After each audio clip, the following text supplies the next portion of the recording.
In order to get CLE credits, you have to listen for the secret word. It will be repeated twice during the video presentation.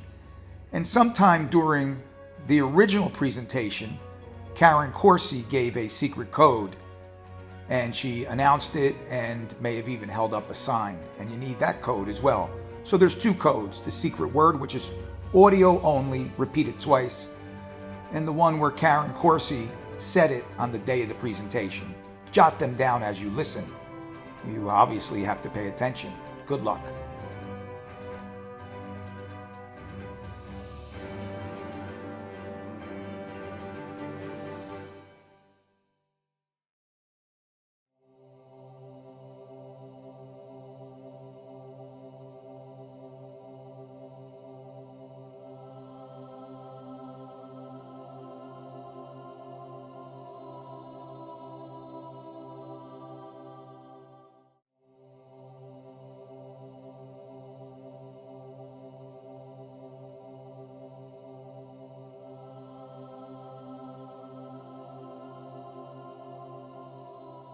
All right, once again, welcome everyone. This is the Passaic County Bar Association presentation of Professionalism Day, the impact of mental health as it relates to ethics and professionalism in the practice of law. For those of you who don't know me, I'm Toni Belford Damiano, and I am the president of the Passaic County Bar Association.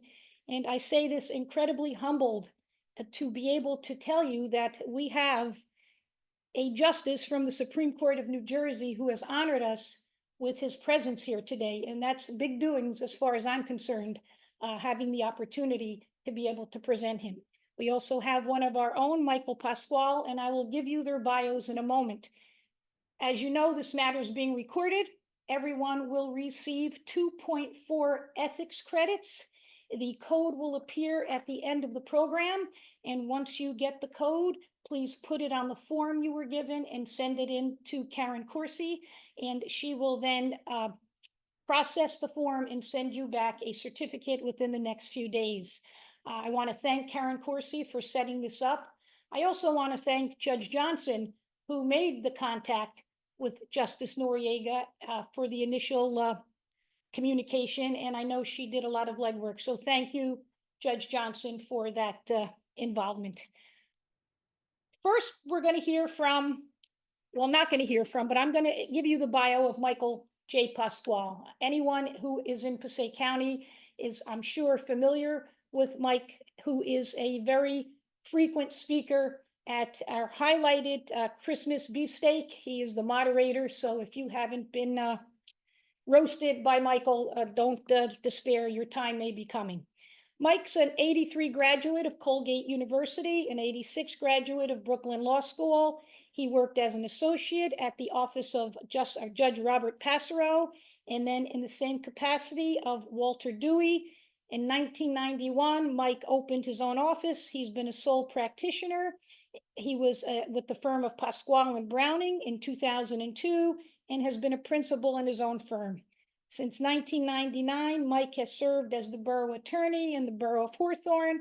He served as planning board attorney from 92 until 99, and he is served as planning board attorney in Haledon since 1983.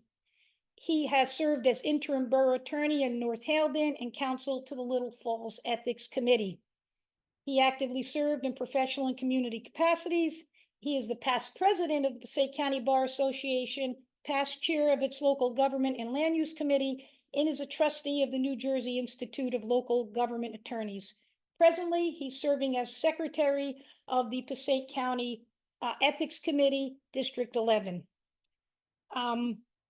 He's counsel to the New Jersey Football Officials Association, general counsel to the Standard Bread Retirement Foundation, past chair of Hawthorne High School Cooperative Education, and many other involvements. In 2023, he was given the Vicar Cristo Est Award by Bishop of the Diocese of Paterson, and this very year named Professional Lawyer of the Year by the New Jersey State Bar Association for Passaic County. Mike lives in Hawthorne and has 3 children, Joseph, Anthony, and Michelle. I now have the honor to give you the bio of Justice Michael Noriega. who was nominated by Governor Phil Murphy and was sworn in as an Associate Justice on July 6th, 2023. He was born in 1978. He grew up in Union City, where he was raised by two loving parents, along with two brothers, and where he remained until he graduated from Seton Hall Law School in 2002. He attended Rutgers University for undergrad. He graduated with a degree in American Studies in '99. At the time of his appointment, Justice Noriega was a partner at Bramnick, Rodriguez, Grabus, Arnold, and Mangan, where he chaired the immigration and criminal departments of the firm, while also handling matters in personal injury and municipal law. Justice Noriega spent a great deal of his time as a partner building out the firm's pro bono outreach, working with organizations like the ACLU, El Centro in Trenton, and the Sanar Wellness Institute, assisting individuals facing a wide range of challenges, from immigration removal defense to gender abuse violence. Justice Noriega has dedicated a great deal of his career to mentorship of students from high school through law school, sharing his experiences and career advice where possible. He was also an adjunct professor at Seton Hall School of Law. Throughout his career, Justice Noriega would lecture extensively to lawyers throughout the state on immigration matters, ethics, and criminal law topics, as well as to groups of non-citizens, DACA recipients, and survivors of gender abuse violence on basic Know Your Right campaigns. He has been able to continue this trend this past year, lecturing at Judicial College, the State Bar, local high schools, Seton Hall, Rutgers, and Cardozo Law School, to name a few. By far, his favorite new speaking engagement has been presiding over the naturalization ceremony of new American citizens. That's where I had the opportunity to meet Judge Noriega just a few months ago, and his credentials, and no disrespect, Justice, pale in comparison to the humanity and the dignity he provides to all who has the pleasure of meeting him. When not involved in the work of his career, Justice Noriega spends his time with his family, including his wife, Melissa, and 4 daughters. Probably if there's any negative that we can say, and it's very rare, but if there's any negative we can say about Justice Noriega, he does happen to be a Met fan. With that being said, I will leave you to the very, very able, competent, and integral presentation, and I present to you Justice Michael Noriega. Thank you, Justice. Thank you, Toni, for that amazing introduction. It was an amazing pleasure to meet you at that naturalization ceremony and hear a little bit about your family's background and the little bit you were, not little bit, but the bit you were able to share about your family's history in this country. And it's always an amazing opportunity to share some time with attorneys and be able to find out a little bit more about their backgrounds. Thank you for that. Thank you, Michael, as well for helping me organize our notes and our conversation pieces. I'm excited about things we're going to talk about today. And to the Bar Association, thank you for inviting me and thank you for having me here. I'm actually speaking to you from the chambers of a judge in Burlington County that was kind enough to lend me his space because I was actually participating in one of those naturalization ceremonies this morning here in Burlington. It really has been a terrific opportunity, and it's something that's a lot of fun for me to do. I want to thank everyone for being here today, because as members of the bar, as I see a lot of folks online that are former colleagues and adversaries and members of the court and friends that I've known for years, and I'm very grateful to see so many familiar faces. And I think that we all can agree that we're no strangers to the pressures and the demands of the legal profession. This environment is a very high stakes environment, long hours, constant scrutiny as to what we're doing in each part of the job. And while everyone is trained to handle their particular area of these legal challenges, what's often overlooked is the personal toll that this can take on our mental health and our own personal well-being. So today's conference, in designing it, we thought about how we could focus on the issues that affect each of us, whether we realize it or not. You know, how does mental health factor into our daily responsibility in terms of making sure that we're managing our profession, managing our offices, our chambers, our groups with success? And how do we face those challenges because, to be honest, the emotional strain of dealing with difficult clients, the pressure of meeting deadlines, the weight of the responsibility, and sometimes even the adversarial nature of the work can contribute to an environment where the stress, the anxiety, and the burnout could easily become overwhelming. I think the first step is to acknowledge that these challenges exist, but that's only the first step. So the purpose of today's discussion is not just to highlight these issues, but to explore some of them and how we can proactively manage them. Together, we want to talk about some practical strategies for maintaining mental health, for improving work-life balance, and building a more supportive legal community. With the goal, really, at the end, to empower each other to take care of ourselves, because the only way we can help others in this highest level of service to our clients in the justice system is truly to take care of ourselves first.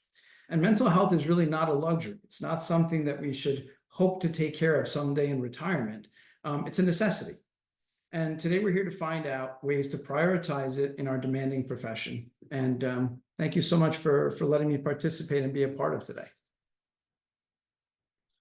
And those of you who know me, which is most of the people here, I am second fiddle today because, let's face it, there's a justice of the Supreme Court ahead of me. But it's really an honor to be scheduled with him.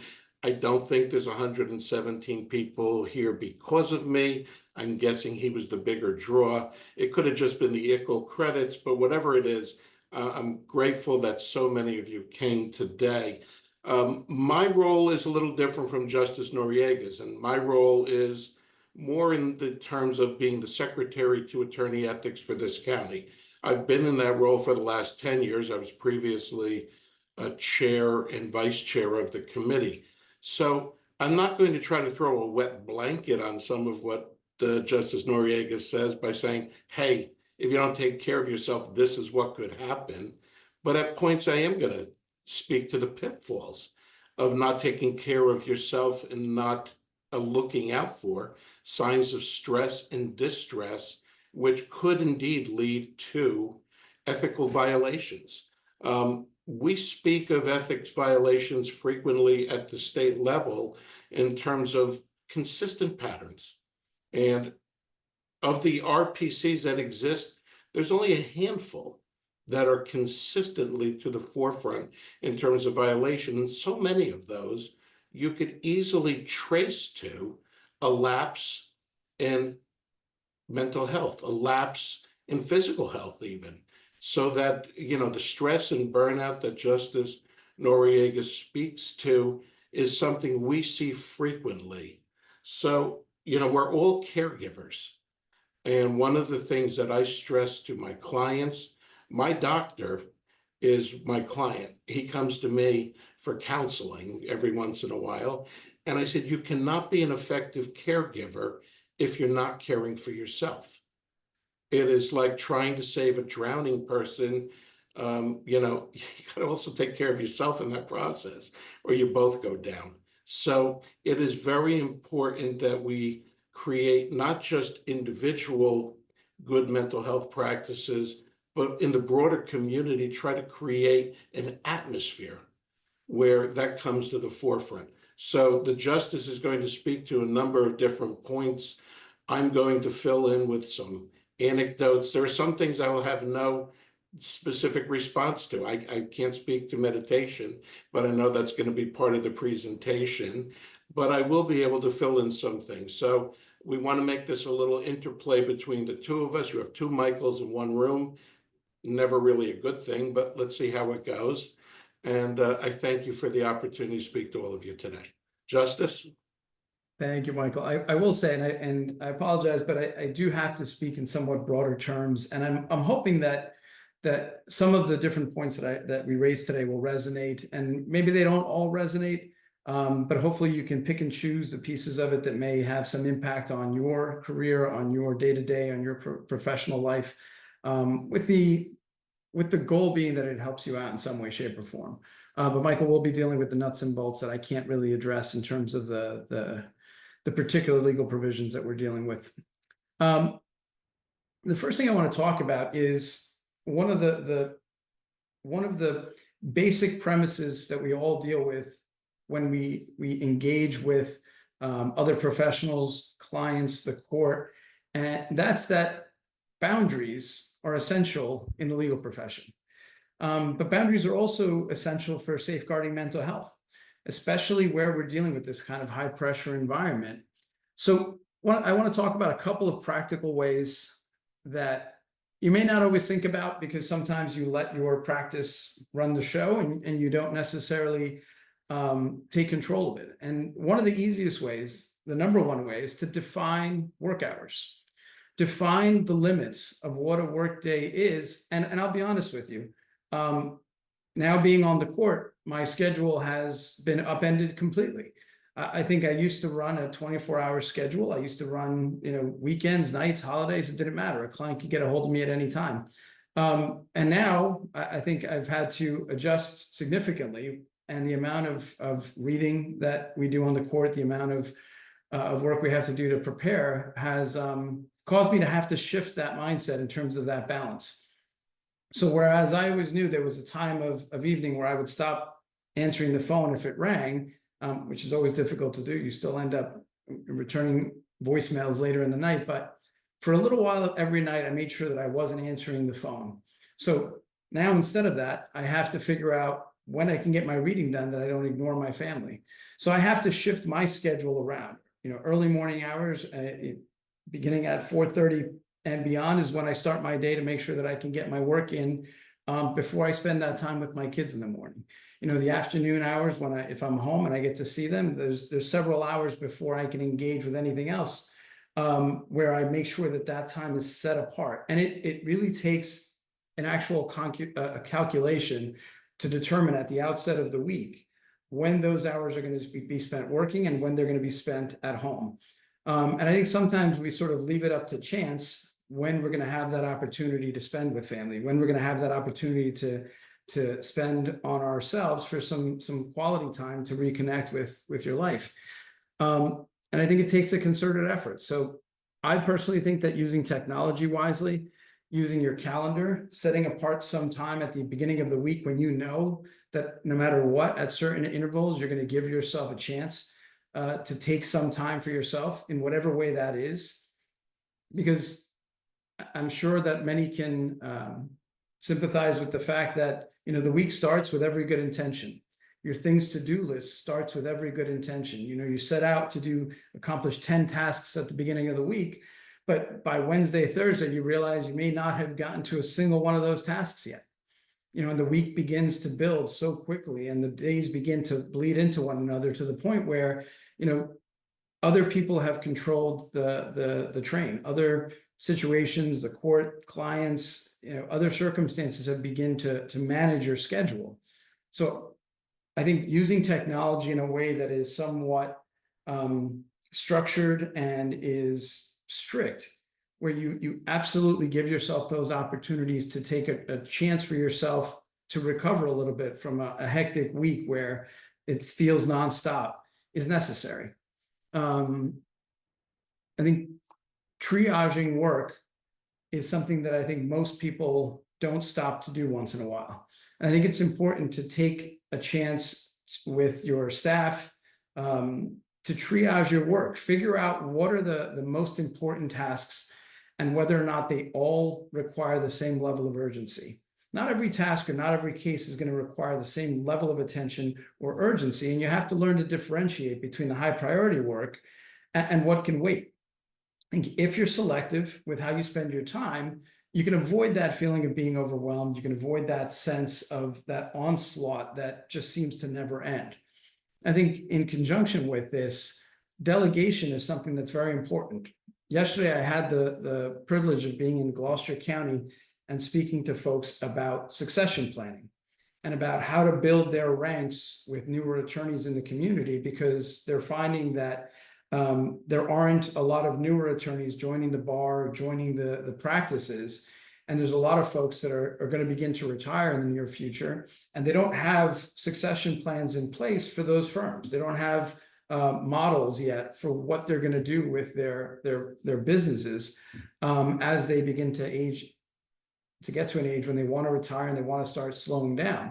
So part of that is learning the skills of delegation, because if you can bring an associate on, if you can bring a younger attorney on, interns perhaps, young mentees that you could begin to delegate work to honestly and genuinely, meaning that they're getting substantial work to do and they're not just filling the time, that they're really getting involved in your cases, getting to know your clients, that could actually take a lot of the stress off, because you're putting some of that responsibility, some of that burden that you're feeling on somebody else, and able to engage in the time that you need because somebody else is taking care of that work. But it takes some trust and some confidence to be able to delegate work to someone else and hope that it gets done to your expectations. And that's the hardest part, sort of developing a sense of what those expectations are, whether you can put that trust in another lawyer to do that work at the same level you might require. Michael, so far, any thoughts on any rules that are touched upon with these ideas? Yeah, Justice, thank you. And thanks for suggesting we might be control freaks because, well, we are. Yeah, so one of the things that I looked yesterday at when I considered the boundaries issue, let's face it, everything we do as attorneys is very often the most important thing going on in someone else's life, whether it's the purchase of a home, a divorce, a death in the family. These are the most important things going on in our clients' lives, and we may be handling 100 of those. So, it's a great deal of pressure, and we do need to break and give ourselves some time. Otherwise, we, go to parties and say, hey, I have a question for you. Say, hey, can we talk about this Monday? I'm off duty. This is Michael time. I was accused of Michael time frequently in my life, and I still take it. But you need your downtime. RPC 1.1 is the rule that I want to just touch on. And this is a little bit of a wet blanket, but it is what it is. It's the rule of competence. And what happens sometimes when we don't give ourselves that ability to break is we run into violations. 1.1a is the one-time competence, that you screw up a matter so badly one time that you could in fact be subject to discipline. 1.1b is a pattern of neglect. And what happens, and I see this a lot in what I do, is you spread yourself too thin and you miss deadlines, or you stare at the pile of work and it never gets done. And the next thing you know, there are grievances with regard to blown deadlines, missed court appearances. You have no idea how many grievances I get where it simply says my attorney never showed up. And it happens in many of those instances. It's because the attorney is not taking care of himself or herself, spreading himself or herself too thin. So there has to be a boundary to which cases you take. Sometimes we take a case out of our comfort area because, well, frankly, there's a retainer staring at us. Or sometimes we take on more than we should. And as the justice said, we don't delegate. We can do it all because that's who we are. And we end up with a violation. So, Justice, the only thing I was looking at is the RPC 1.1 competence. And it does come up a lot in what I do. And I think that's great, Michael. Thank you. I think that sort of lends itself right to the next point that might touch on 1.4b, communication. I think managing client expectation is another boundary that we really have to address and have to think about, because if clear communication is key to the outset of the relationship, setting realistic timeliness for case development and document production with clients, being upfront with clients about your own limits and your availability and the nature of the legal processes, doing all of this ahead of time and front loading those expectations could truly resolve and reduce the pressure you feel from the client's demands. Clients may have requests of you that are unreasonable and could never be satisfied. But if you can have those discussions early on about your expectations of how the client will interact with you, it makes things easier later, because as Michael said, one of the chief complaints is oftentimes that the attorney wasn't getting back to me, didn't communicate, didn't let me know what was going on, didn't explain things properly.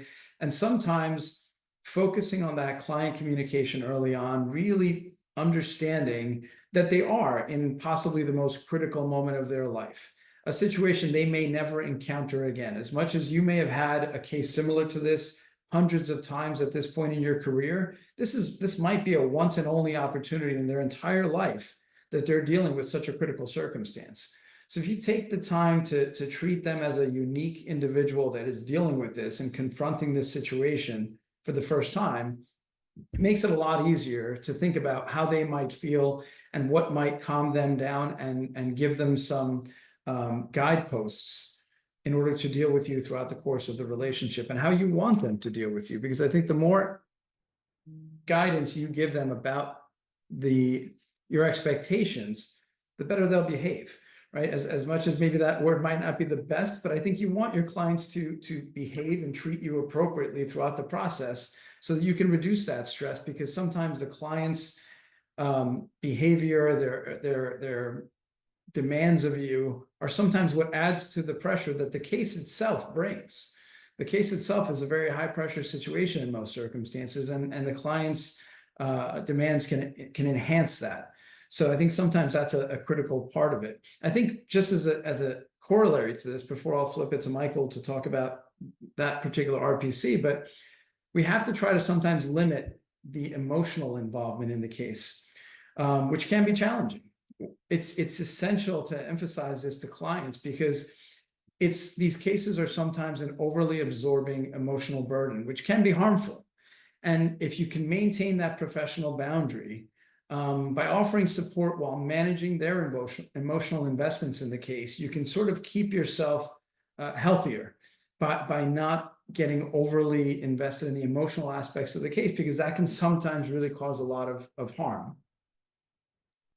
Yeah, thank you, Justice. Rule RPC 1.4b is the communication rule. And what it says, and this is important, you are required to keep the client reasonably informed. What is reasonable, unfortunately, many times relates to nothing more than expectation, where they say expectation leads to disappointment. And so, when the client expects one thing and gets another, we get probably more complaints about communication. It's you may remember the great actor Strother Martin, who once famously said, "What we have here is a failure to communicate." He was also the general manager in Slapshot. I'm not going to quote any of his lines from Slapshot. They were a little more colorful, let's say. But Strother Martin did say it's a failure to communicate. And the communication, as the justice suggested, is right up front. If the client is expecting hand-holding and daily phone calls, you're in trouble. But if the client's expectations are reasonably managed, you're going to avoid the issue. So the key is always going to be, what is a reasonable level of communication? Some of those things are, make sure your clients know about trial dates.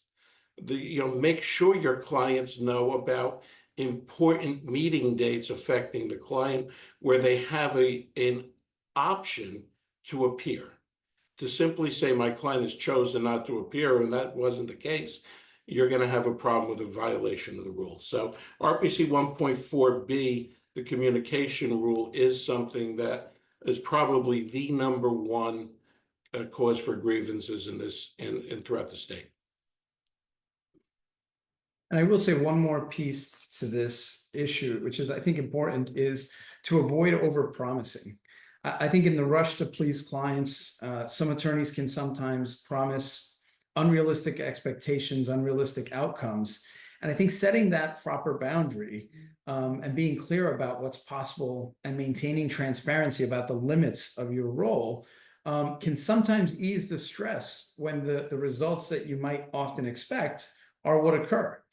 Overpromising will just create stress about trying to achieve something that may not be possible in a particular circumstance. So why ever put yourself in that situation? I'm going to move on to this concept that Michael has now pointed out twice, that he might not have anything to share about this issue, and I kind of know why. I added in my outline when we were going back and forth about this idea of practicing mindfulness and meditation. And I had the same exact thought that Michael did the first time that somebody brought this up to me while I was a very busy practitioner and somebody was talking to me about mindfulness and meditation. And I'll use an anecdote to get this across. I was the board president of a group called SINAR, the Wellness Institute in Newark that Toni mentioned in the opening. The group dealt with gender abuse violence. And what they did is that they took survivors of gender abuse trauma and they counseled them, and they did resiliency training to get them back on their feet, to help them redevelop their strength to be able to reintegrate back into their communities. And part of the job that I had was I was working on some of the safe harbor laws where individuals had received convictions for prostitution who had been trafficked, and they were human trafficking victims and they were forced into prostitution. So those convictions through a statute that we have could be removed by virtue of proof that they were in fact cooperating against the traffickers. This organization was amazing. They really opened my mind to all of the different areas of harm that exists in our communities. And one of the things I learned about was this idea of vicarious harm, this vicarious trauma that people suffer by virtue of the work that they're engaged in. And the reason they explained it to me was because they were suffering from it. As they were hearing these stories from the survivors, as they were trying to counsel them, and as they were working with them to help them achieve some success in their lives, they were starting to feel the anxiousness and they were starting to feel the overwhelming nature of what they had gone through just by virtue of hearing it and absorbing it. Because as empathetic human beings, we have a tendency to listen with our hearts and listen with compassion as individuals tell us their stories. And as the judges on this call can testify to, and as the attorneys can testify to, and if there are any prosecutors on here, we hear stories every day in the courtrooms from our clients sitting in our offices to the prosecutors talking to the witnesses and the victims. Everyone hears these stories that start to pull at your heartstrings, and that has an impact. That has a significant impact that you may not recognize, that you carry with you as you start thinking about their case and thinking about their situation and become emotionally invested in what is going on in their lives. It begins to take a toll. So it is necessary to take a break to try to take that and put it aside every once in a while, not in a way that is disingenuous to the client, not in a way that forgets what they're suffering, but just to avoid carrying this burden with you all the time. So at one of these meetings with SINAR, the board was gathering to figure out how we can support the agency, how we can help them out. And we were supposed to be there for about a 6-hour day. Didn't seem like that big a deal. I had been to plenty of 6-hour meetings before. It wasn't anything out of this world. Well, about 2 hours in, the organizer said, well, we're going to get up and we're going to go into the other room to do some meditation. I almost fell out of my seat. I said, I'm here in a suit. I said, what do you mean? Where are we going? And everybody goes into the next room and they sit on the floor and they're like, cross your legs. And again, I'm in my suit. I'm like, this is ridiculous. Like, how is this going to help anybody? I'm uncomfortable just sitting down on the floor in my suit. I don't know that I've ever felt anything quite like it. We did a breathing exercise for 5 minutes. We sat down with our eyes closed and we just breathed. We just took in breath. We sat with our thoughts for a minute and we tried to clear our minds in the way that you hear meditation goes. And it doesn't have to be hokey. It doesn't have to be overly spiritual.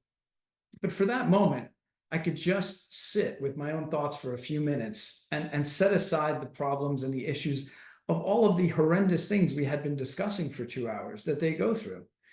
And it suddenly opened up my mind to this idea that I need a place in my day, in my week, to just take that baggage and set it down for a minute and just put it aside. Because if you're invested in your cases, in the people that you talk to, in the testimony that you hear in a courtroom on a day-to-day basis, it begins to wear on you.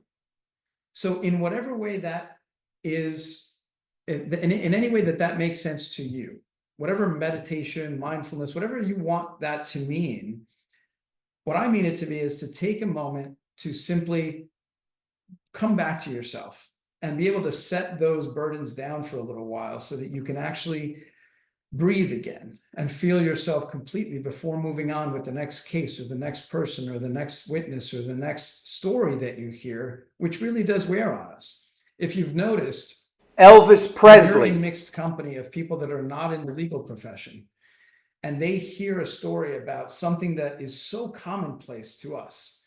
And everyone is very excited about it and talks about it as though it's, it's this amazing thing they've heard about. And you think, I hear about this every day. This is something I deal with on a regular day, on a regular basis. It's because we're saturated with the most critical moments in people's lives. On a day-to-day basis, we hear their most personal stories, their most devastating moments, their most critical errors. And it wears on us as empathetic listeners, whether you believe it or not, whether you think it's there or not. Take a minute to take stake in that. And I think it would help to find a way to set it all down once in a while. Not all the time and not in every single case, because sometimes you need that little bit of energy there, but you do want to take the time to clear it and not necessarily have it carry with you every time you talk to a new client, because sometimes you can feel that edge building from having had the 5th consultation in a day, or having spoken on the phone to the 5th person that's asking the same set of questions about a particular type of matter. And it's because you it starts to wear on you, and you need to find a time to really reset. And that's what I suggest by mindfulness and meditation, finding a way to hit that reset button every once in a while, even in your day.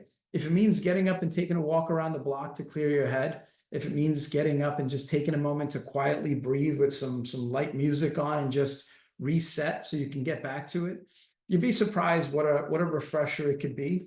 So something I suggest that you think about doing just to give yourself a moment.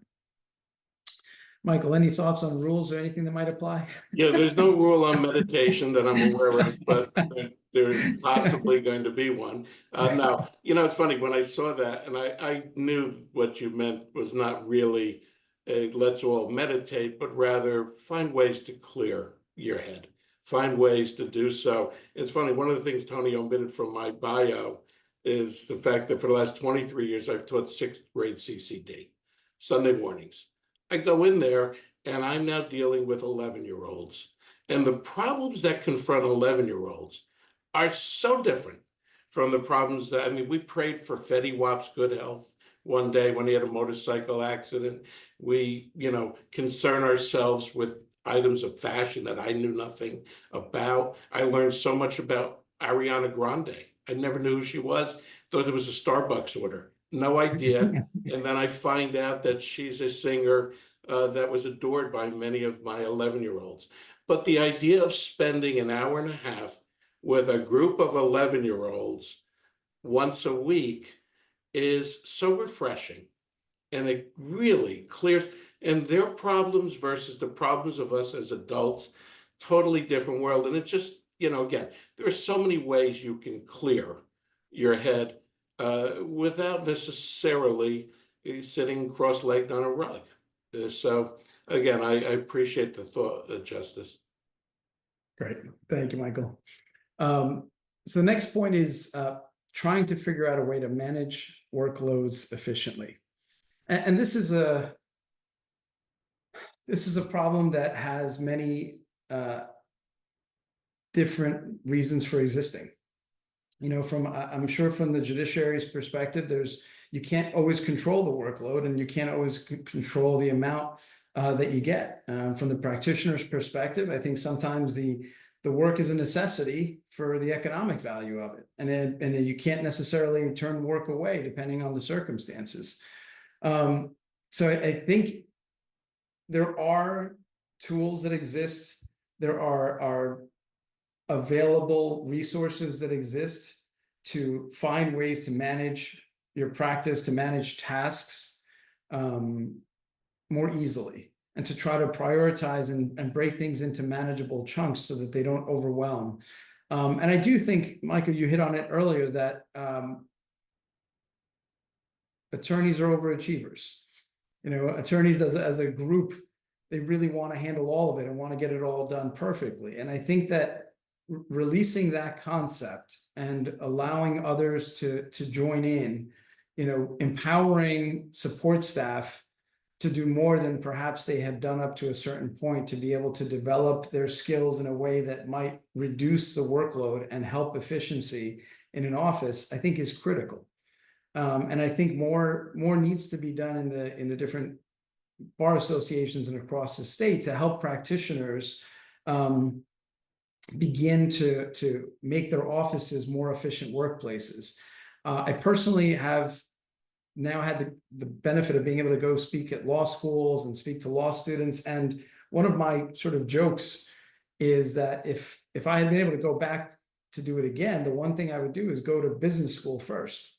The one thing I was never taught in law school, the one thing I had no concept of was how to run a business. So going out on my own and trying to operate a business and trying to do so efficiently and effectively was, I think, one of the greatest challenges of my life, because I was doing it completely in the blind. I was relying on colleagues and friends in other offices to teach me how they do it, to find success in other models. But that stress, that is a killer. I think that stress of not knowing how you're going to balance the time working on your QuickBooks versus trying to get your cases set for the next day, plus trying to draft a brief, is too much at times. And I think if I were able to go back and talk to my 30-year-old self, who's about to launch the office, I think that the advice would be, you need to rely on others to do more and not take it all on yourself. And I think it's a lesson that a lot of folks fail on repeatedly. And maybe Michael can talk to us a little bit about some of the rules when you do have to assign work and you have to rely on others. I'm thinking of, go ahead. There are RPCs directly on point. Keep in mind that, when you assign work to others and you are the responsible party for overseeing that work, you are on the hook. Basically, you do need to oversee. So if you are taking an overseer's role in your practice, you are potentially taking on the responsibility. But the good news is you're spreading that responsibility. And what you're doing is sharing it, because, again, if an individual under your watch, so to speak, violates an RPC, you're not often the responsible party, but you could be, only if you're negligently supervising. And that is what the RPC would speak to. But if, again, you assign or delegate work to a seemingly capable person in your office, there is no RPC violation. One of the things, Justice, I did want to mention, and I had looked at this, the ABA, you speak to the stress and distress that we don't see and manage. I'm just going to give you some numbers for what it's worth. 2016 ABA study, 13,000 attorneys. 21 to 36% qualified as problem drinkers. 28% exhibited signs of depression. 18% reported elevated anxiety. And many of us hit the trifecta and went for all three. But the bottom line is, we don't seek the help. And I know, Justice, you're going to speak to this at length later. One of the things that does happen when we don't delegate, we take so much on ourselves that we end up imploding. And whether it's drugs, alcohol, or other means of blowing off that steam unhealthily, it does happen. So, Justice? As the judiciary has worked extremely hard to develop programs that I want to get into in a little more detail, and I think Michael and I are both going to speak a little bit about the assistance that exists out there. But I think that one of the keys to this is to have a support system, and the support system that allows for and look, the Bar Association is one of the prime examples. I think having organizations like that is fantastic. And obviously I'm preaching to the choir for anybody that's here and obviously a member of the bar and participating. But I think sometimes what this means is that we have to reach out to those that we know of that are not participating. those folks that, you know, the attorneys that are disengaged to some degree from these community events and these community organizations, because that's how it begins, right? Folks begin in isolation, and things begin to get difficult, and then they sometimes rely on or lean on substances to get through, and that's how we end up in those situations. But I think that encouraging for these emotional support networks and professional support like the Bar Association, I think, is key. It's been a huge point of promotion over the past couple of years. I think from the state bar all the way down to the local and county bars, everyone's been really talking about taking care of each other in addition to taking care of ourselves. One thing I sort of want to go back to that fills in this area, this idea of building a support network. Something that I'm trying to promote, this idea that law schools don't talk about what it's like to be in practice. Law schools don't really educate their students about how to run a private practice or to work in a private practice. So I think the responsibility could be on the private practitioners in the communities. And I think it serves multiple purposes. And I'll tie it back into mental health and personal health in a minute. But I think that the only way for our young lawyers to get the education that they need to be able to thrive in practice, if they're not going straight out to a larger firm, are to work with private practitioners, are to work side by side with them to get the inside track of what's happening on the ground, how things are done, how the conversations happen between attorneys and their adversaries, and learn the skills necessary for them to really come out and hit the ground running as attorneys. And I think that developing mentorship programs between the counties and the law schools, developing programs where you're inviting young law students, soon to be lawyers, into your offices, I think sometimes for free, because I think the ability to bring them along and teach them the ropes in every aspect is much easier to do when you don't have to worry about the financial component of paying them. And the law schools are sometimes cooperating to allow credits for these endeavors so that there is some benefit to the students in terms of their academic career. And now to bring it back in, I think that having that assistance, having somebody who is now becoming well-trained and well-versed and able to assist and develop within your office can take that pressure off. And it can give you that sort of future colleague that you've now brought up in the practice. I've always learned that the best way to learn is by teaching, right? When you teach the subject, you sort of get really to the grain of it so you can explain it properly, so you can teach it properly. And I've always found having young associates, having law students with me and taking them anywhere I go, talking to them about the decision-making process of how I approach certain cases, certain objectives, has always benefited me because it's allowed me that opportunity to really grow as a teacher, as I'm helping them become a better lawyer. So sometimes beginning those groups and having those opportunities can really take the pressure off and allow you to really develop that part of your office. So I will jump to this concept of the professional help that we have available. I think in our state, we have done a phenomenal job of creating a number of organizations that are fantastic at helping attorneys that have found themselves in difficult situations. The New Jersey Lawyers Assistance Program is a confidential, free, independent program assisting attorneys, judges, law students, law graduates with substance abuse, mental health issues that affect personal and their professional well-being.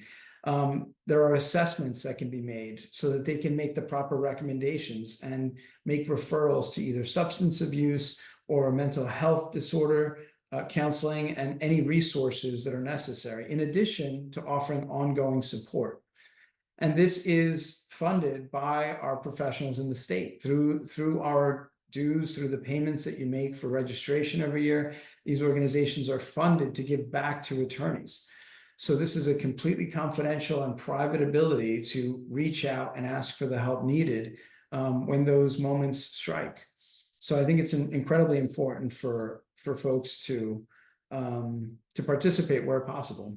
And there's no reporting relationship between the NJ LAP, the New Jersey Lawyers Assistance Program, and the New Jersey Office of Attorney Ethics. So any information they derive from those conversations is not reportable to the Office of Attorney Ethics or any tribunal for that matter.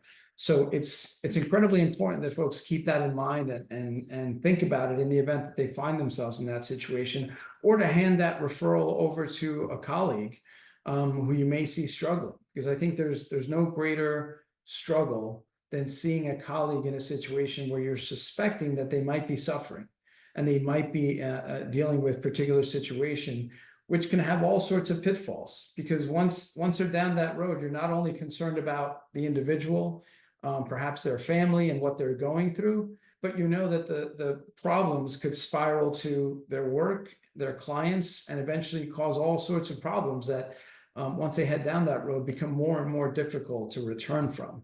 So the earlier that we can get folks help that might be in that situation, the better. Justice, one of the things you can't speak to, but I will, and you brought up mentorship. The case of Dion Wade is one that all of you ought to be aware of, a cautionary tale, if you would. Dion practiced in this county, so all that she did arose here. She came from the most impoverished of circumstances and hung out her shingle trying to be an attorney, but lacked all mentorship, all guidance on how just to do that. She ran afoul of the rules, there's no doubt about that. But the argument before the Supreme Court, which I watched, it was fascinating and heartbreaking at the same time. I'm sorry, before the DRB, the Disciplinary Review Board, was heartbreaking, because she said, I had nobody to guide me, nobody to show me what to do and what not to do. There was nobody to take her under a wing. She's been disbarred. And in New Jersey, under the Wilson rule, this bar is done, finished, no chance of reinstatement. Now, the Supreme Court did look at the matter and did indicate a need to take another look at Wilson. And we're going to be doing that, and we are doing that. And the idea of whether or not there are circumstances where a disbarred attorney can find his or her way back. Most states do permit this. New Jersey's one that does not. But the story of Dion Wade is one that is really heartbreaking when you consider how hard she worked to get to where she was, and lacking all mentorship fell off the track. So, and just one last thing on New Jersey LAP. It was created in 1993. It is funded through, again, as the Justice indicated, AOLTA, and basically the contributions that we make. That's completely independent, and you can ask for a mental health assessment. You can ask for an assessment or a referral to a mental health professional, or for drug and alcohol counseling, and there is no repercussion whatsoever. Before speaking here today, I spoke to the statewide ethics coordinator, Ryan Moriarty, who said, make sure you emphasize NJ LAP, because we at the state are huge proponents of this. And so, you know, the OAE's role is not to discipline attorneys. Its role is to protect the public. That's its role. And so in protecting the public, supporting attorneys is a huge part of what we do in the ethics system. Thank you. Justice?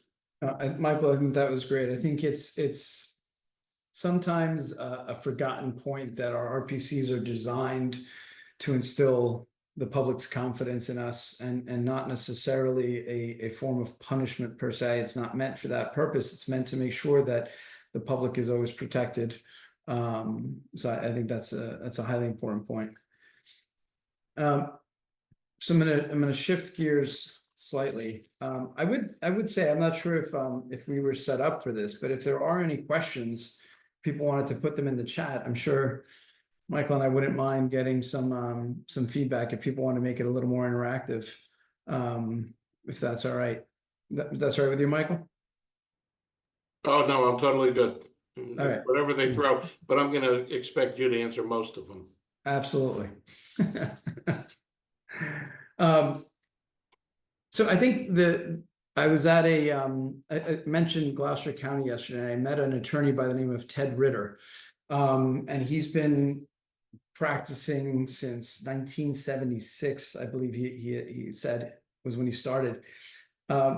He told a great story about the fact that he was practicing for the first handful of years, and he went to the doctor, and the doctor basically said, what are you doing for lunch? Elvis I Presley. said, well, I'm having lunch at my desk. Got a couple of pizzerias and a good sandwich place down the block, and have my lunch, and then I get back to work. And he specified he had his couple of slices of pizza, he had his little dessert, and he had his Diet Coke. But it was a perfectly enjoyable meal. He was enjoying just taking a quick break so he can get back to work. His doctor basically stopped him and said, Ted, you're not going to survive much longer if you keep this up. Ted started running in Gloucester County, and everybody in the room who knew Ted sort of immediately looked up, because you could see that glint in their eye, that they'd all seen him running around in Gloucester County by their courthouse and down at the county complex. And he said, I take a break every day at about, I don't schedule anything between 11 and 12:30, and I will get changed. I'll go out for my run. So I'll come back, I'll get cleaned up, and then I'll get back in my suit and get right back to work. And small lunch at some other point during the day, a little bit on a healthier note. And he's been doing it for 46 years since then. And I think it's one of those things. I've never been able to do, get out and change into a running outfit to do exercise in the middle of the day. I'd walk out of my office in Newark, and I'd walk across the street to get the biggest sandwich I could find, and I'd see a group of people running past me in their suits from the courthouse. And eventually, when I ran into them in the courthouse, I said, "How do you do this?" And they're like, "I have to. Got to stay alive. I've got to make sure to stay healthy." And I've personally struggled with this, because I've gone back and forth with exercise and trying to find a way to incorporate it into life. It's hard. I think it's difficult to figure out a way to make it a daily part of our routine, a part of our life. But I think that the benefits to physical and mental health, that finding a way to incorporate a little bit of exercise, whether it's a walk around the courthouse during a break, whether it's, what's that? I thought somebody had a question. Whether it's, finding some way to incorporate it into your everyday life, between stress relief and improved focus and productivity, allowing for better sleep, allowing individuals to have a better and boosted immunity and increased energy levels. I think it's one of the most surprising things from constant exercise. Anybody who's a former athlete or who's currently an athlete will tell you that the more they are able to get exercise in, the more energy they have and the better they feel, despite taking that time aside to exert yourself physically. It's one of the best things you could do for yourself. So my advice is treat it like a meeting. Treat it like a meeting that you have, like you wouldn't forego an important meeting with your staff. For those in the judiciary, you have a meeting with the assignment judge, you wouldn't just skip it. For those who have client meetings, you wouldn't just skip those. Schedule it like an appointment. Schedule it like something important in your week, even if it's a couple of times a week. Find a way to take an active break, make a small adjustment in your day. I think the folks around you would appreciate and understand it, that you're trying to take care of yourself first. I often think about this idea that when I was young and on a plane, the flight attendants would give the advice or the speech of all of the different rules on the plane, and they would talk about that mask coming down. And I always found this perplexing as a child when they would say, well, when the mask comes down, we ask adults to put it on themselves first before you help anybody beside you, before you help any younger passengers. And my immediate selfish thought was, well, what about me? Why am I waiting? What if I can't get it on? Why aren't they helping me? But obviously, as you get older, you understand these things and you become a little less selfish. And I think it's an important detail to remember, that unless we help ourselves, unless we're at our top physical and peak mental levels, it becomes very difficult to help others. And when our job is to help others on a daily basis, regardless of what side you practice on, whether you're on the court side, whether you're a private practitioner, your job is to help others in some way, shape, or form.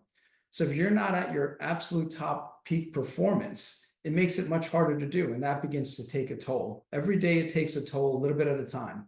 And taking that time for yourself actually gives more to the people that you're serving. So taking that time, as hard as it is, as much as it seems almost ridiculous to think that you're going to take a break in the middle of the day to go for a run, finding that time to do that could actually improve your entire physical well-being, but also your office, your place of work, the people around you, because it might make things go a little smoother sometimes. What do you think, Michael? Any court rules? Are you going to join me for a run after this? Well, more likely to find a court rule than join you for a run, nothing personal. Those who know me best, though, do know I started walking at least. But yeah, it is. I have nothing to add on the physical fitness side because that would really that's just not my area of expertise. There is no court rule, but I do want to point out, I guess, there is a court rule, and I don't know. I might as well bring it up here, and that's Rule 1:20-12. There's something called disability inactive status, and it is available where an attorney is due to either physical or mental impairment, able to go on what's called disability inactive status. Now, there are voluntary ways to get into that, and that is to basically go to the OAE, the Office of Attorney Ethics, or the District Ethics Committee and seek placement on such status. The status has to be approved, but if you are on such status, you can take the time to get the help you need. If you have a pending ethics grievance and you're on such status, it frankly would be stayed until such time as you're able to recover and get back to where you need to be. But there's also an involuntary side, and it's one that none of us love, but it's one we have to be aware of. And that is where you see a colleague who has slipped to the point where they're no longer able to function as an attorney. A complaint can be brought to the District Ethics Committee or the Office of Attorney Ethics, suggesting that an attorney has a mental or physical condition adversely affecting the capacity to practice law. In that circumstance, a full inquiry is made, and actually in that circumstance, a medical professional will be appointed to do an evaluation, much as some of us have had to do with a client who has reached a point of having mental incapacity. So there is the extreme circumstance, and we hope you never get there, under R 1:20-12 for a disability inactive status. And again, that could be temporary or, unfortunately, in many cases, a permanent status. So I thought I'd bring that up and just cheer everybody up, Justice, at the prospect. Unfortunately, I think I'm going to take us down one level further.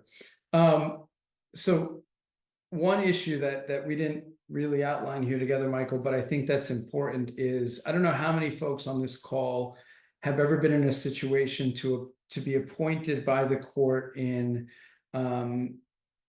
taking over an attorney's practice when the unfortunate circumstance of either disability or death has come up. I think it's a very challenging situation to be in. I found myself in it at least once, I think twice in practice. And it's an extremely unfortunate circumstance, obviously. But I think beyond that, it speaks to the issue of succession planning. And I think it's an area that I think we know that clients in their private lives don't always think about all of the planning that goes into planning for their planning their estates and planning for the livelihood of their families in the unfortunate possibility of their demise. But I think we think of it less in the professional capacity. I think folks don't give it much thought at all, and it's a very important and critical issue, not only because of the chaos that can erupt as a result of it, but also what it does to clients. And I think that it creates an abyss for clients sometimes in terms of what happens next when they're focused on their cases, and just despite the closeness they may have felt to the attorney who now is not able to continue with their representation, they now have to find new representation or be assigned new representation, and it's a very overwhelming circumstance for all involved. I would highly recommend that not only the bar perhaps take on the task of speaking about this more fully in the future, maybe having seminars specifically geared towards having a succession planner in to talk to folks about how to actually accomplish this. But I think the conversations should begin amongst attorneys in the community. I think that there is nothing to stop an attorney from contacting a colleague, a friend, somebody that they trust to say, listen, in the hopefully in the eventuality that something were to happen to me, would you consider taking over my practice? And maybe we should sit down and actually put this in writing and talk about how to do that and what we would do and where you would find things in my office and what my file system looks like, so you would know how to interpret it should the case arise. My practice, as best as I could get it, always required that a file be able to be read by any other attorney in the office, so that if I weren't there, somebody else could pick up my file and understand exactly what was going on by simply reading my correspondence file, reading my notes file, and reading a ledger of everything that happened in the case. I don't know that everybody has that same thought about how their files run. But if you had to have another attorney come in and deal with all of your files today, would they have any idea of how to get through them or how to put things together? These are things that sometimes could also reduce your stress in the idea of actual succession planning, with the happier note of retiring and leaving your practice in a happy way, where you're actually looking on for a different future and you want to hand over your practice to a different party. How do you do that without simply having to run down all of your clients and finish up your work? I think that there is room for that in our community, for attorneys to be able to wind down their practices and hand over the reins to another attorney. But I think some more planning has to be done and some more discussions have to be had. And I think it's a tough discussion, and it's tough to find the time in a busy work year to say, when am I going to think about 10 or 15 or 20 years from now during my work day? Like everything we've been talking about, I think it's a matter of putting it in the calendar. Set it out 6 months ahead and say, in March, I'm going to set out 3 days where I'm going to spend talking about succession planning and making some decisions about how I can retire. If I'm a solo, or if I'm a 2-person operation, or if there's 3 of us, what are we going to do? How are we going to wrap this up if I want to walk away? I think having that piece resolved would actually give you a peace of mind that would allow you to practice easier and make life a little bit smoother today. Michael, any thoughts? Yeah, we deal with this a lot, Justice, at the Bar Association. Karen and I frequently get calls. Does anybody know who's got so-and-so's files? There are rules directly on point with what happens to a disbarred or a suspended attorney, but there's no real rule that deals with the succession in the event of death or retirement.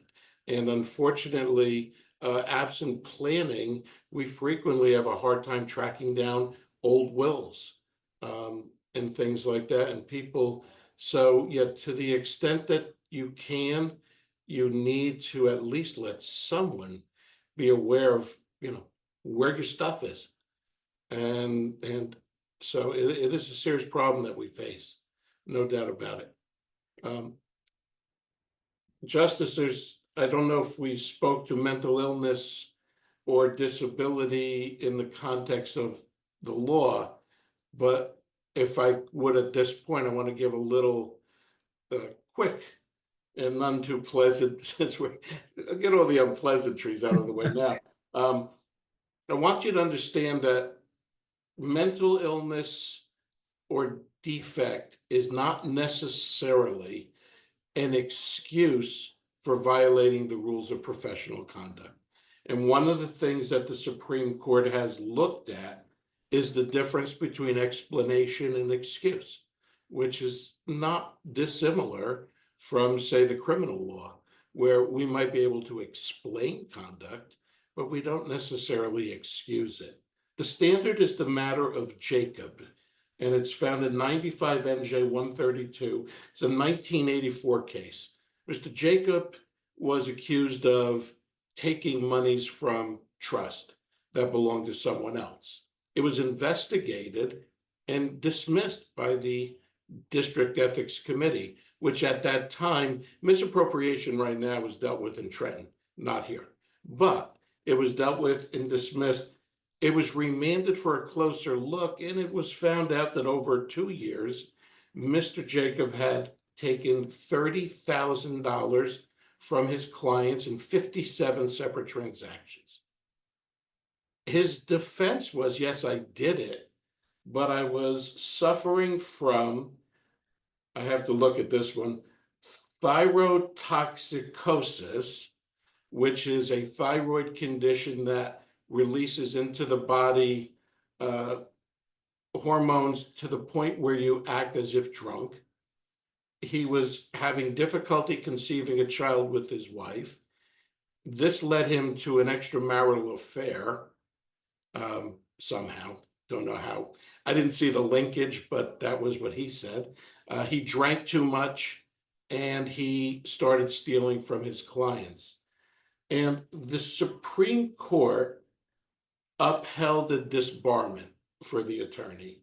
And it said that, and this is the statement from the Supreme Court, there was no demonstration by competent medical proofs that respondent suffered a loss of competency, comprehension, or will of a magnitude that could excuse egregious misconduct that was clearly knowing, volitional, and purposeful. So again, the Supreme Court's words were, was there any medical proof to excuse the conduct because the person had had a break from reality to such an extent that his conduct could no longer be considered intentional, willful, of his own volition.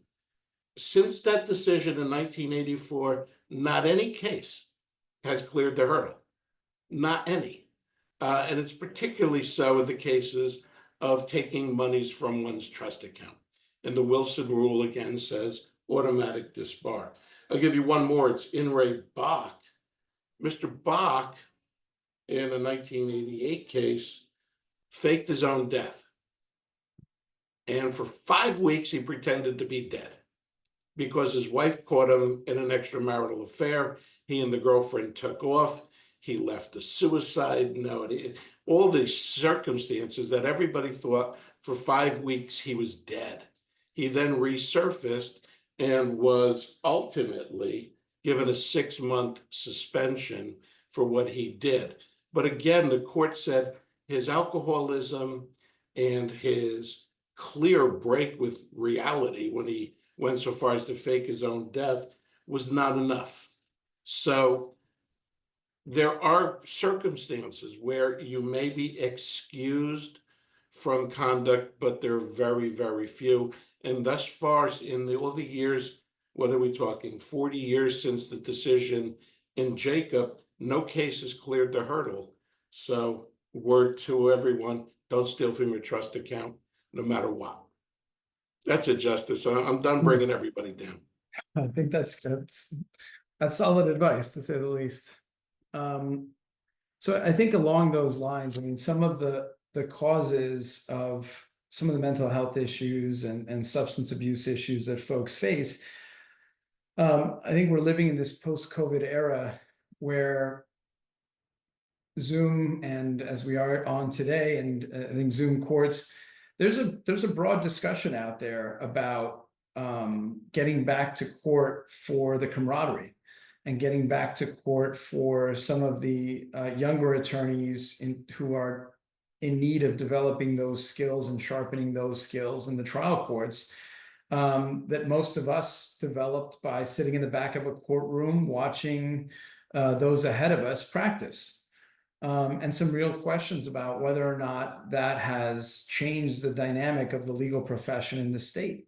And I think it's an important ongoing discussion regarding the ease of this technology to allow what appears to be 117 of us to be together right now. And we're in, I'm sure, all different parts of the state and in different areas of our own offices and members across the state being together, but also not sharing in the same space and having that level of contact that we would otherwise have if we were in the same physical space.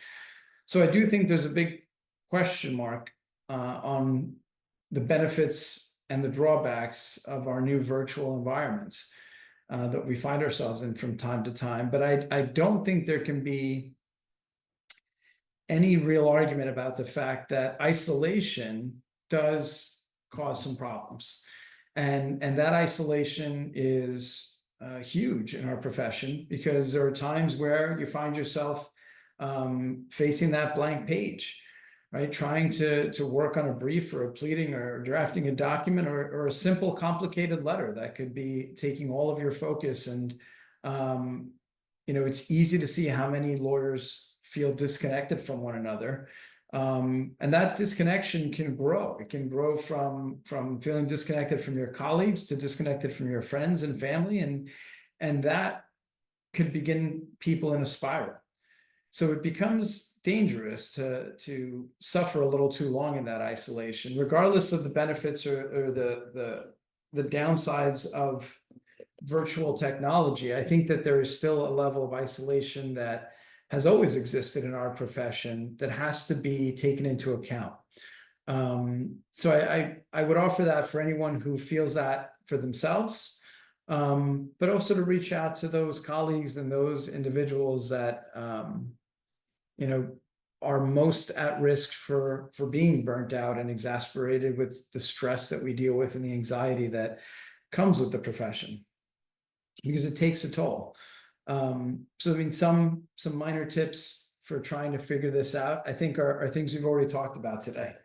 I think that, for one, obviously being a member of the organizations that we're in and trying to find a way to bring that camaraderie back to the forefront. I think even these Zoom interactions can be positive, if done in a certain way to bring out the contact. What I do like is that something I've come to learn that is true versus what I thought might be hypothetical as a practitioner is that there is an absolute divide in our state between North and South in terms of people's feelings when it comes to their participation in certain organizations. You have people that are part of an organization and they'll say, I'd love to come to this meeting, but you're having it in New Brunswick. And as much as you think that's in the south of the state, it's not. So, it's not south enough for some people to come join. So I do think that there's a gap that could be bridged using virtual technology for purposes of getting the North and the South together and having meetings where people can see each other and participate in a way that the distance makes live participation difficult. But where possible, I think the social interaction is important to get people back together again fully, and be able to make sure that those interactions are happening to avoid that isolation that I think has taken its toll over the last 4 years, but I think continues to take its toll, and it hasn't quite ended yet. And I think we're seeing those numbers spike of people that are facing substance abuse issues, I think, coming out of COVID. So it's important to keep an eye on, not only as a self-check to make sure that you're not dealing with those issues in a way that would require some assistance from a professional, but also making sure that you're checking on your colleagues and sometimes even your adversaries, making sure that folks are okay. I think it's an important part of our career to check in on each other and make sure that folks are able to get through this what I think feel like the remnants of COVID and that time that we all went through together. Any thoughts, Michael? Justice, a couple of quick things that I want to take the opportunity to shamelessly plug both the Bar Association and the Ethics Committee. First of all, in terms of Bar, please remember your boss and mine, just the Chief Justice, is a Passaic County guy. He grew up, he went to school in Passaic, so he is one of us. And your old assignment judge, Pete Bariso, in Hudson County, was a Patterson Catholic graduate. So he's a Patterson guy through and through. He has free pass. Anybody from Hudson County has generally enjoyed free pass and reciprocity in Passaic County. You guys I was always welcomed. You guys were raised like we were raised. So this is good news. The Bar Association is a fantastic outlet in terms of the ability to just interact with your colleagues. And in particular, though, we have enjoyed a wonderful relationship with attorneys and public members on the District Ethics Committee. Membership in the District Ethics Committee has benefited every attorney who has served in that role, because you interact with attorneys. We look for a diverse group, and I don't just mean racially or gender-wise or ethnicity, but also practice area. The practice in upper counties, Ringwood, West Milford, is very different from the practice in Patterson. So, we look for a group that is diverse in so many different ways, so that when an issue comes up on immigration, and we get a lot of those, there's somebody on the committee who has background. Criminal law, someone has background. Family law, somebody has background. So what we do is important work, because if we do not have a credible system of governing ourselves, then somebody else is going to take it over. And we don't want that, because we understand what we do. But our number one goal is absolutely to assure the public that they're listened to, that their grievances are taken seriously. And so we need to do that as well. And we have public members with whom we interact who bring an awful lot to the table to give us a sense of what a person who's not a lawyer may think about a particular conduct or course of conduct. So I encourage everybody to take the time to join if you can. And by the way, retired judges, to those of you in the room who are in that category, are eligible, from what I understand, to now be on the committee. So it's really a wonderful thing to join, and a great way to get to meet people who you probably would never run across in your regular practice. So that's my plug, Justice. Great, that's fantastic.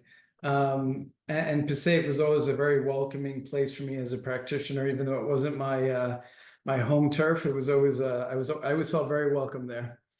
We actually did get a question that dovetails nicely into what I was going to comment on next. And the question is, are there any thoughts as to what role judges can play in assisting attorneys who are stressed? And I think this is important, because thank you very much for the question. I think that the goal to not only this panel, but to the discussions generally and to the efforts from the judiciary, and I know Justice Lee Solomon, who just retired, was on the committee and was one of the promoters of this mental health initiative, is to break the stigma of mental health in the profession.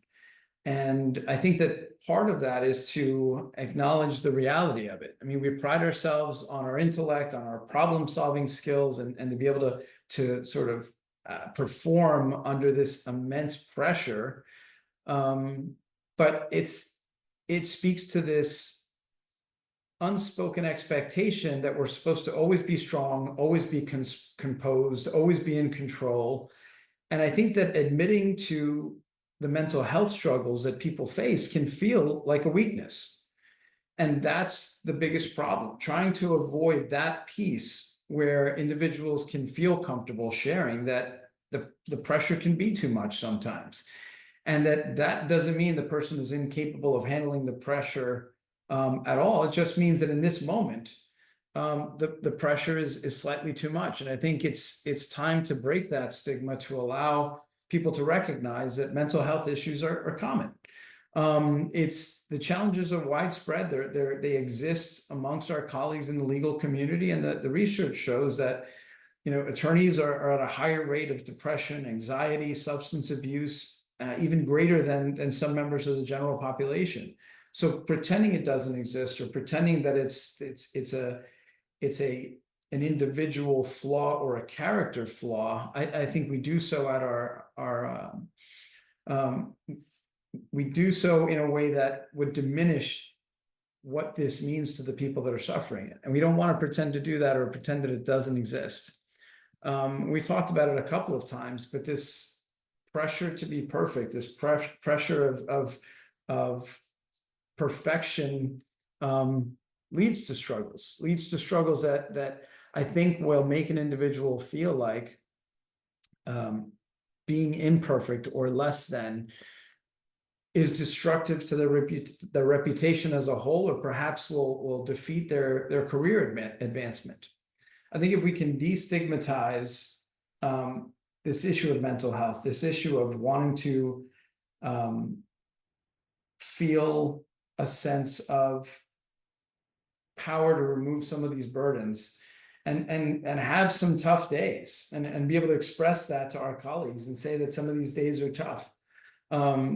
I think that's important. So to answer the question that I received, I think one of the ways to do that is to lead by example, right? I think there's a lot of discussion, you know, in pop culture about sort of, you know, the millennials and folks being particularly needy, and individuals that are sort of taking advantage of some of these labels. I don't think it's about any of that. I think it's about recognizing that in tough professions and tough careers, there are burdens that can sometimes be overwhelming. And sometimes recognizing that is simply enough to lift the burden off of somebody.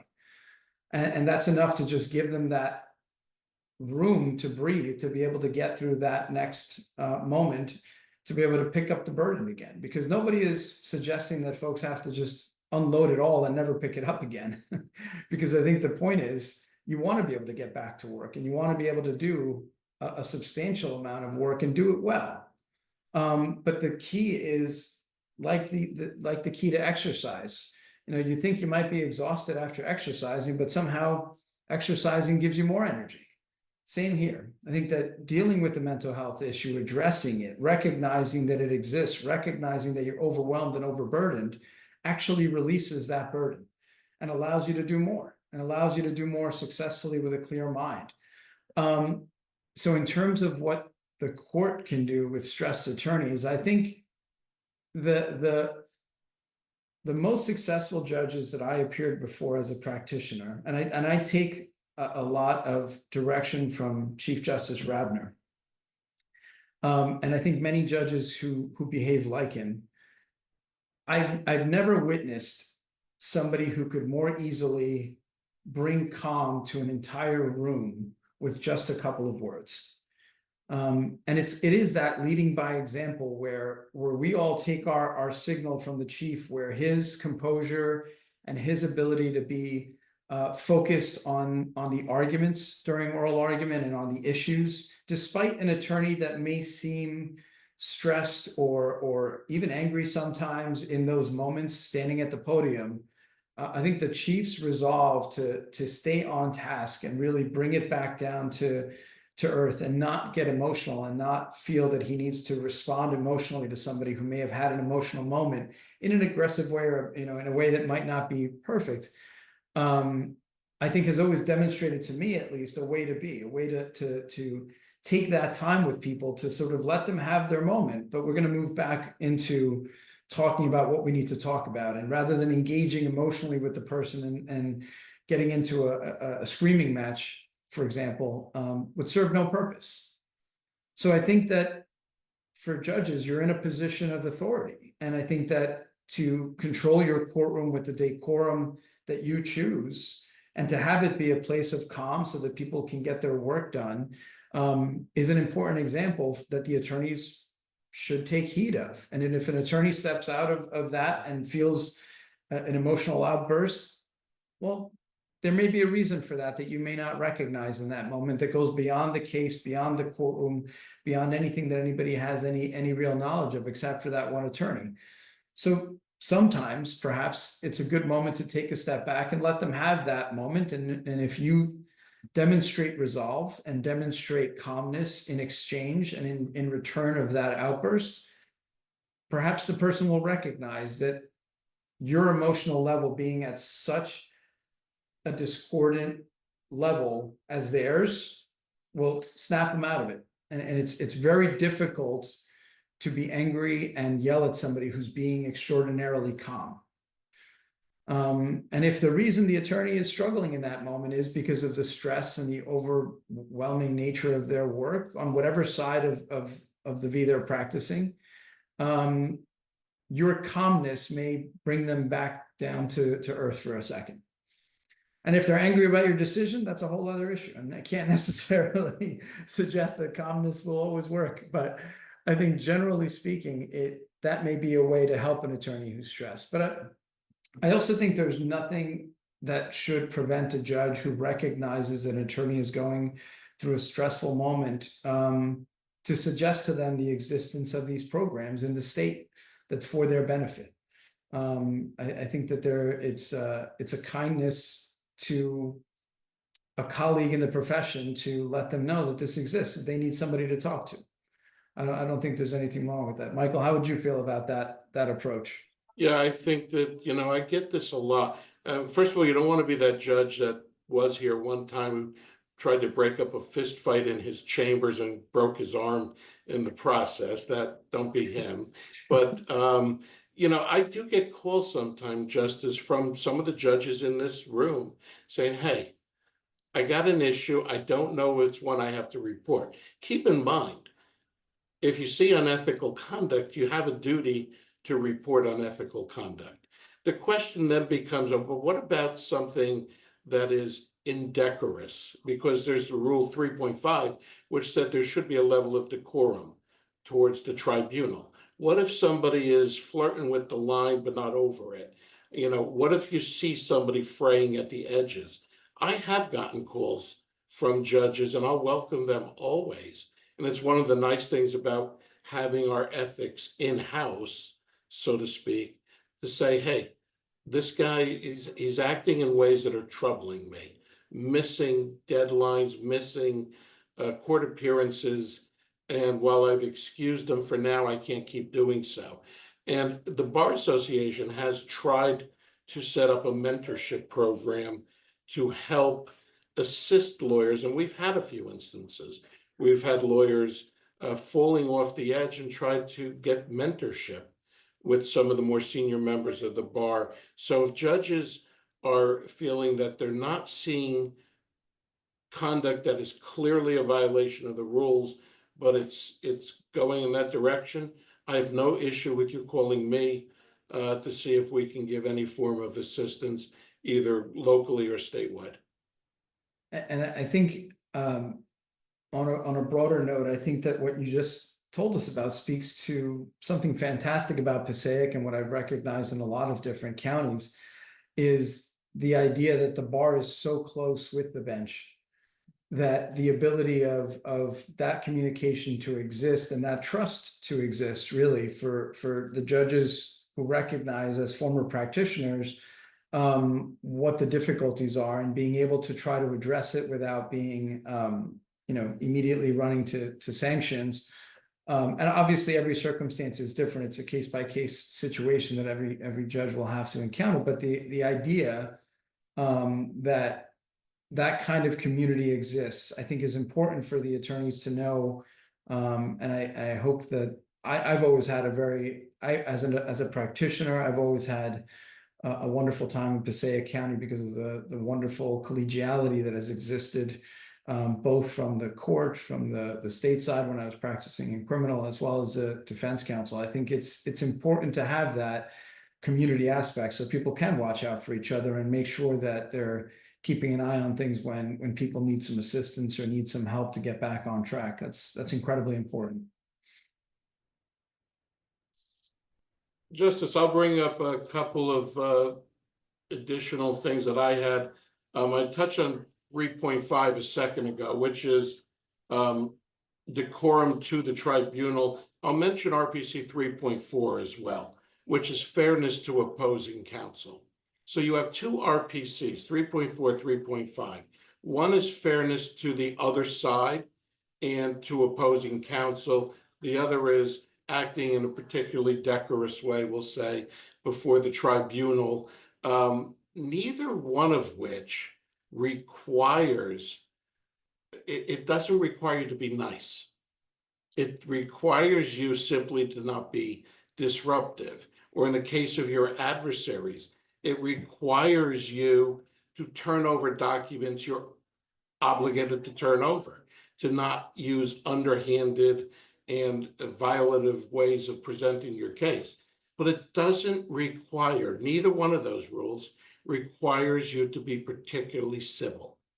And so if I had one thought that I would stress to everybody in the room, that is, if we create a culture of civility, if we create a culture where we are showing a support for one another through going beyond 3.4 and 3.5, but actually treating when you know your adversary was not feeling well, and simply saying, hey, hope you're feeling better.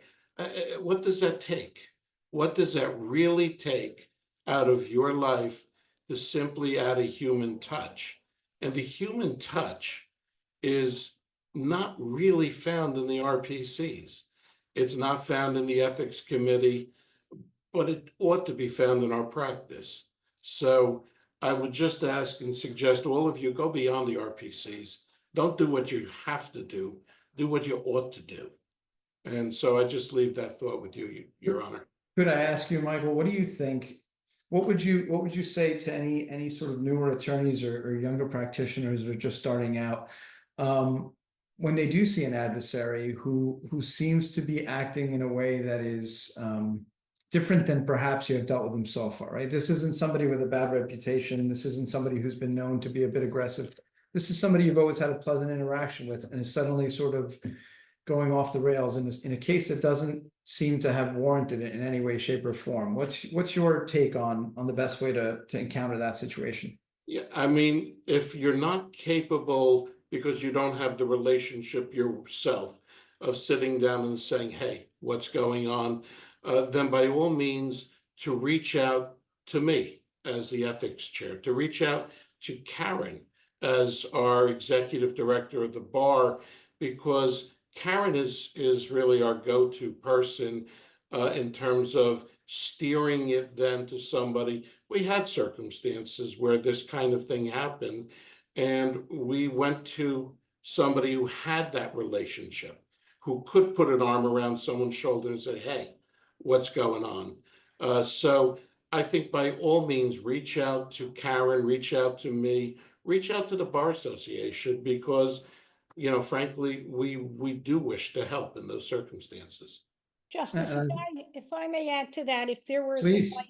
if there was advice that I could give to younger attorneys, and I try to impress that upon my associates, is never make it personal. And I find that when an attorney makes it personal, they change the direction in which they are advocating for their client, and it becomes winning. And I tell my associates, it's not winning, it's how do you get the best result for your client with the least financial and emotional cost. So I think that would be the advice I would give. Do not make it personal. And I think if you polled any of the judges who are present here, they could tell you the difference between an in-chambers conference when it's two attorneys trying to advocate as opposed to two attorneys trying to one up the other. I just think that's something I would like to see impressed upon, especially the younger attorneys. Thank you. Thank you. Toni, we would welcome any thoughts you had on what our discussion has been so far. You started us off, and I wanted to loop you back in if there's any areas that you thought that. I can tell you, Justice, that the discussion you gave about exercise, I have found that to be beyond value in reducing stress and allowing clarity. I tend to join the 5 a.m. club. I like to get out and take a run at 5 a.m., but I find that allows me to put all of my thought process for the day in order, and it just gives me a better approach to, if I have to sit for 10 hours the rest of the day, it then allows me to see that I've at least taken care of myself. So I think that advice you gave was tremendous in and of itself. Thank you. Thanks, Tony. Justice, if we didn't have more, I guess if there are questions, we could. We got a great suggestion to try Pilates. It helps build our core to those of us at fall risks. That's incredibly important. So the one other thing I was going to say is there's an idea of developing or building on emotional intelligence.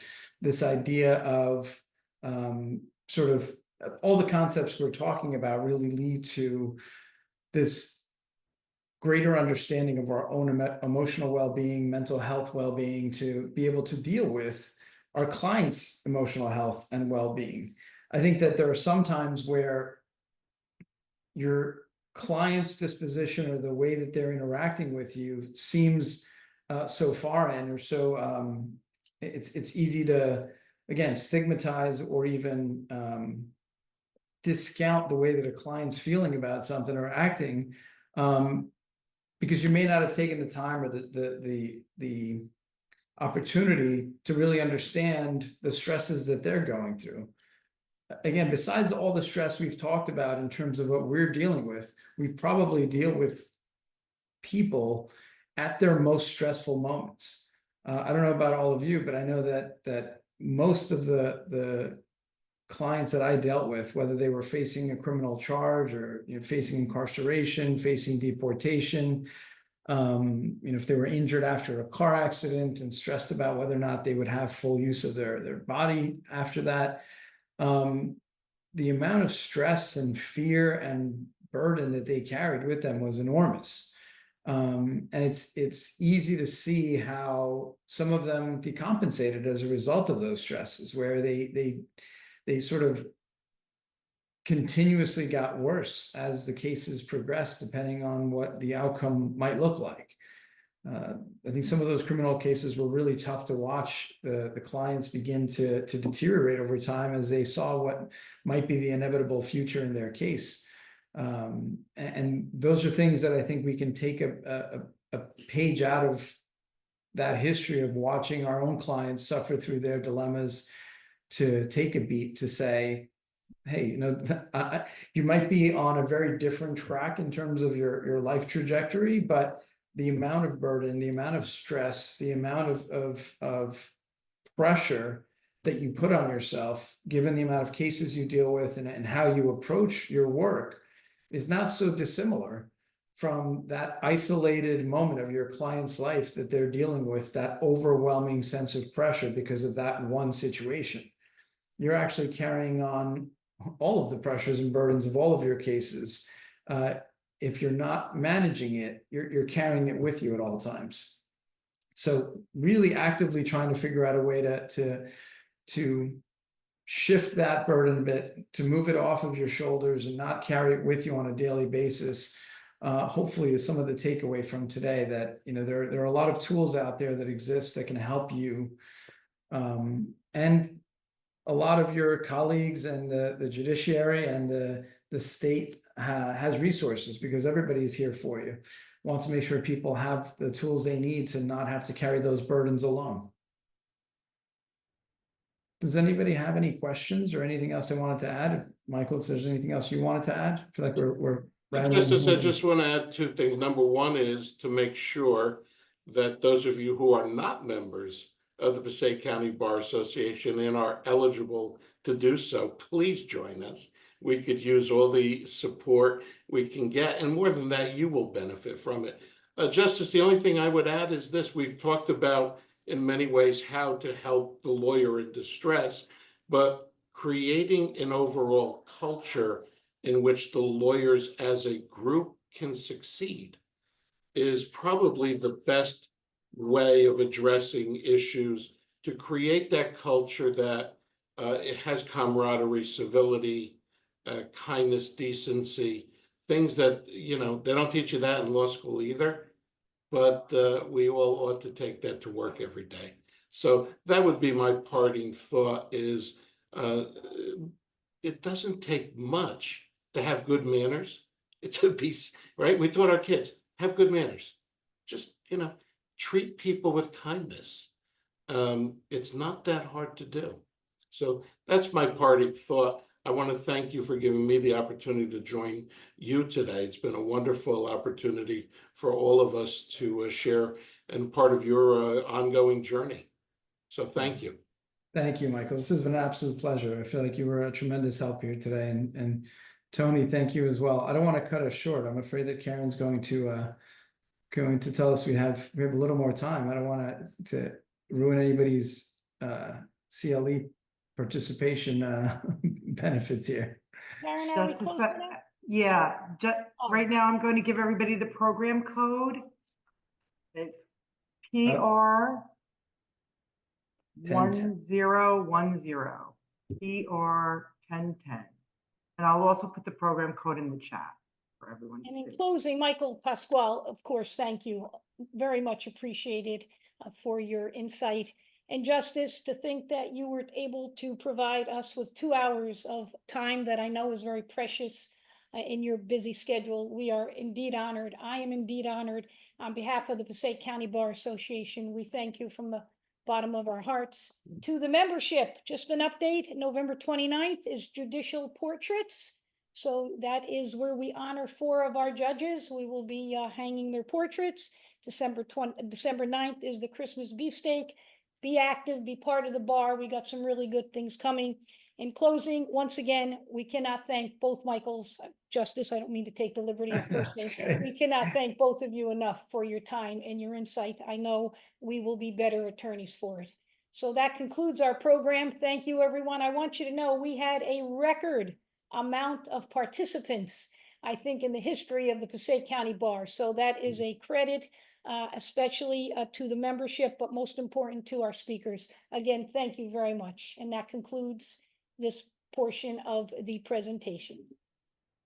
Thank you, Justice Noriega, and Toni, and Mike. Thank you on behalf of the Bar Association, everyone. Thanks for attending. Thank you, everybody. Please take care of yourselves. Thank you. Thank you, Justice. Thank you. Thank you. Thank you.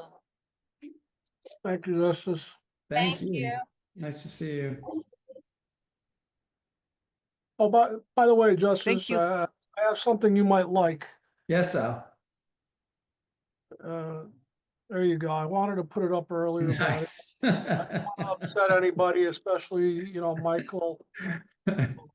Well, I was telling Michael and Karen and Toni earlier that I was in Gloucester yesterday, and I'm actually still here in Burlington today, and they outed me and they said I was a Mets fan. I felt like I almost got thrown out of the room, but they were very kind about it in the end. But initially there was a little bit of divisiveness that I accidentally created. They don't count down there because they're all Phillies fans. So. Oh, they count very much. They just, they like the closer team. That's all. Only in terms of their favorite teams. Oh, okay. But thank you for your time today, Justice. Oh, it was great seeing you. Thank you all for giving up the time. Everybody, I know how busy everybody is, so thank you all for giving up your time for this important issue. I know it's a lot to deal with for everybody, and I'm sure you have a lot of stuff to get back to. So thank you all for taking the time. Thank you, Justice. Thank you, Justice. Thank you. Thank you. Justice, Thanks, thank you. everybody. It was a pleasure. Michael, it's a real pleasure working with you. This was great. Great seminar. Thanks. Thank you. Thank you, everybody. Bye-bye now. Bye, everyone. Have a great week. Thank You you. too. Have a good week. Bye-bye now. Bye-bye. Bye-bye. Bye.